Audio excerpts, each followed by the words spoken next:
Levons-nous et prions.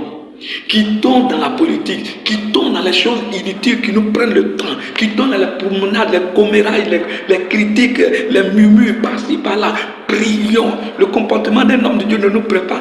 Prions. Le comportement d'une autorité n'est pas correct. Prions. Une situation n'est pas normale. Prions. Il y a l'insécurité. Prions. Le péché abonde. Prions. Une situation inconvéniente. Le prix des marchandises augmente. Prions. Il y a une situation difficile. Il y a la criminalité. Prions. Le comportement de nos enfants est devenu bizarre. Prions, bien-aimés. Regardez le temps que nous prenons pour regarder des films à la télévision.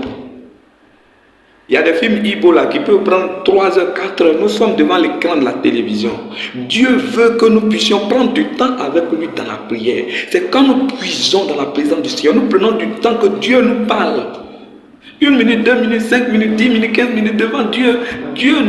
C'est maintenant que Dieu va même commencer à partir de 30 minutes, 1 heure, 2 heures. C'est là que Dieu va commencer à comprendre que tu t'intéresses à lui.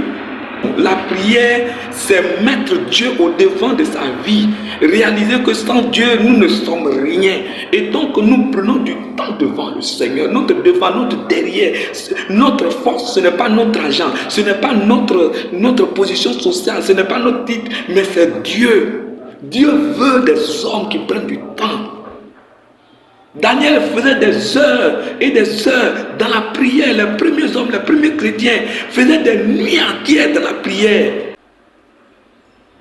Si les chrétiens priaient, une année, on nous a rendu le témoignage d'une réunion de la Rose-Croix qui devait se tenir au Nigeria.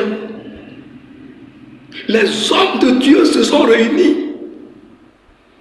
Ils ont pris autorité que cette réunion ne se tienne pas. Saint-Esprit annule cela. Et la réunion ne s'est pas tenue.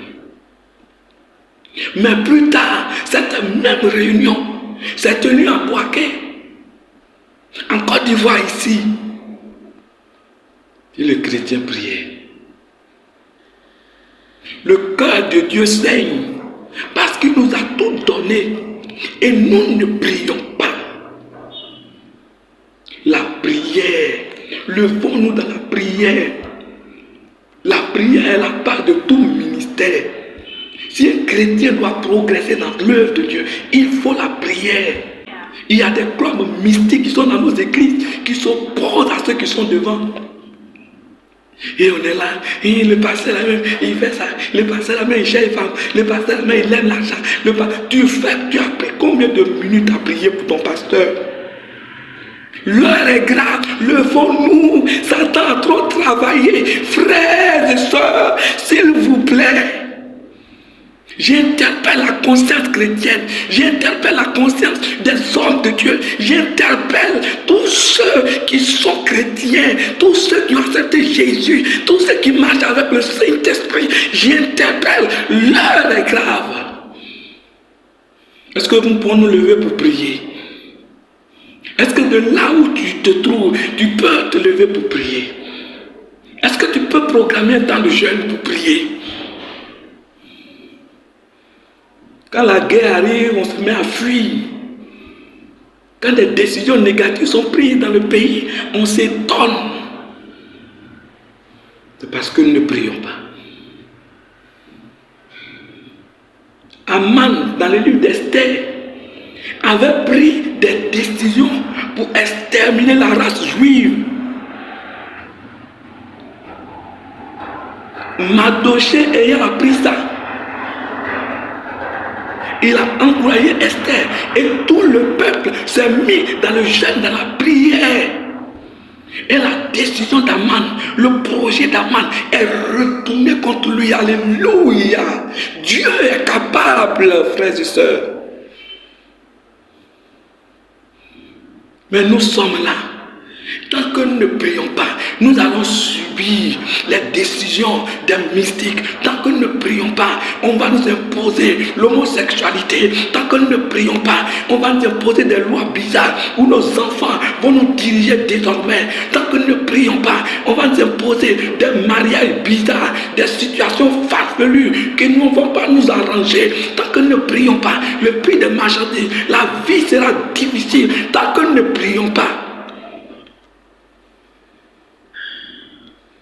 un décret a été pris contre Daniel. Lisez le livre de Daniel. On va le jeter dans la fosse au lion. Parce qu'il doit adorer le roi. Il doit prier une autre personne. Il ne doit pas prier autre personne si ce n'est pas le roi. Daniel a dit, j'ai un Dieu. Et 3 fois par jour, Daniel priait. Mais quand on l'a jeté dans la fosse au lion, qu'est-ce qui s'est passé? Si le chrétien priait, si le chrétien priait, il n'allait pas avoir même de sorciers dans l'église. Si les chrétiens priaient, quelqu'un ne va pas venir et prendre une décision qui ne va pas arranger la population. Si les chrétiens priaient, les autorités allaient se soumettre à la volonté de Dieu. Si les chrétiens priaient, les puissances mystiques, les loges diaboliques allaient être brisées. Si les chrétiens priaient, les anges descendraient du ciel et manifesteraient la gloire de Dieu.